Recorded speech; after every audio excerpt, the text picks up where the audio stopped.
Hello বন্ধুরা, আপনি কি কখনো জোকের গায়ে লবণ ছিটিয়ে দেখেছেন? মুহূর্তে সে কুঁকড়ে যায়, ছটফট করে এবং তারপরে মারা যায়। কিন্তু কখনো কি ভেবে দেখেছেন কেন এমনটি হয়? আজ আমরা জানব এর পেছনে লুকানো রহস্য। আমি বিল্লাল রয়েছি আপনাদের সাথে। দেখতে থাকুন সম্পূর্ণ ভিডিওটি।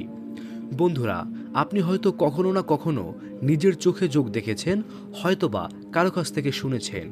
যোগ বলতে এমন এক ছোট প্রাণীকে বোঝায় যারা মূলত প্রাণীর দেহ থেকে রক্ত চুষে খায়।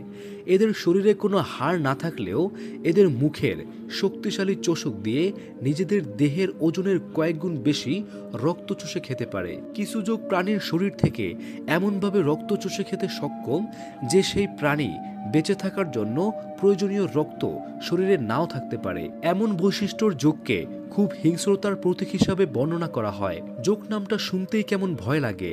এরা রক্ত খেকো, কিন্তু এতটা ভয়ানক হওয়া সত্ত্বেও যোগের সবচেয়ে বড় শত্রু হলো লবণ। হয়তো আপনি কখনো দেখে থাকবেন যোগের গায়ে লবণ ছিটালে এটি সাধারণত কুঁকড়ে যায় ও তার শরীর এক প্রকার শুকিয়ে যেতে থাকে ও একসময় মারা যায়। কিন্তু আপনি কি জানেন কেন এটি ঘটে? চলুন জেনে নেওয়া যাক কেন লবণ যোগের এত বড় শত্রু। কি হয় আসলে যোগ ও লবণের মধ্যে? এদের মধ্যে রাসায়নিক পরিবর্তনই বা কি ঘটে? বন্ধুরা, আমরা জানি লবণ মানে NaCl অর্থাৎ সোডিয়াম ক্লোরাইড। এটি গঠিত হয় সোডিয়ামের পরমাণু এবং ক্লোরিনের পরমাণু যুক্ত হয়। যখন লবণ পানিতে পড়ে তখন এটি ভেঙে দুটি অংশে বিভক্ত হয়, যার একটি হচ্ছে সোডিয়াম আয়ন এবং অন্যটি ক্লোরাইড আয়ন। আর এই আয়নগুলো মিলিত হয়ে একটি ঘন দ্রবণ তৈরি হয়। এই দ্রবণের ঘনত্ব এত বেশি যে আশেপাশে প্রাণীর কোষের পানি বাইরে টেনে নিয়ে আসে।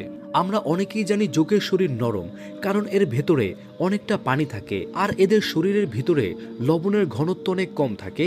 যখন আমরা যোগের শরীরে লবণ ছিটিয়ে দেই তখন এদের দেহের বাইরে লবণের ঘনত্ব অনেক বেশি হয়ে যায় আর স্বাভাবিকভাবেই পানি কম ঘনত্বের জায়গা থেকে বেশি ঘনত্বের জায়গার দিকে চলে যায়। আর যার জন্য যোগের শরীরের পানি ও রক্ত লবণ দেওয়ার কারণে পুরোপুরিভাবে বাইরে বেরিয়ে আসতে শুরু করে। আর এই প্রক্রিয়াকে বলে অসমোসিস। এই প্রক্রিয়াটি শুধু আমরা যোগের ক্ষেত্রেই ব্যবহার করি এমনটি নয়, আমরা প্রতিদিনই অসমোসিস ব্যবহার করি, শুধু আমরা জানি না এটি কোথায় আর কিভাবে আমরা ব্যবহার করি। চলুন জেনে নেওয়া যাক।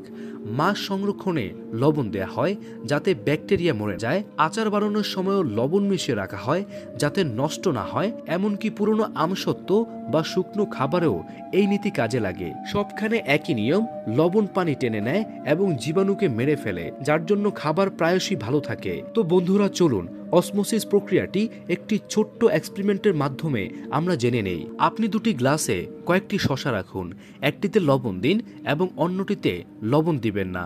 কিছুক্ষণ পরে দেখবেন লবণ দেওয়া শসা থেকে এটি হলো অসমোসিস। আর এই অসমোসিস প্রক্রিয়াটি যোগের ক্ষেত্রেও ঘটে। তো বন্ধুরা, এই ছোট্ট ঘটনাটি আমাদেরকে শেখায় বিজ্ঞান শুধু ল্যাবরেটরিতে নয়, আমাদের চারপাশেই রয়েছে।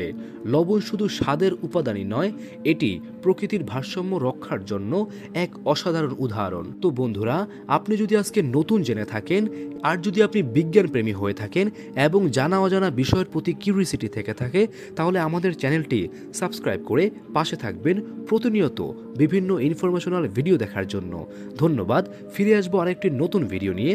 ততক্ষণ দেখতে থাকুন স্ক্রিনে দেওয়া ভিডিওগুলো।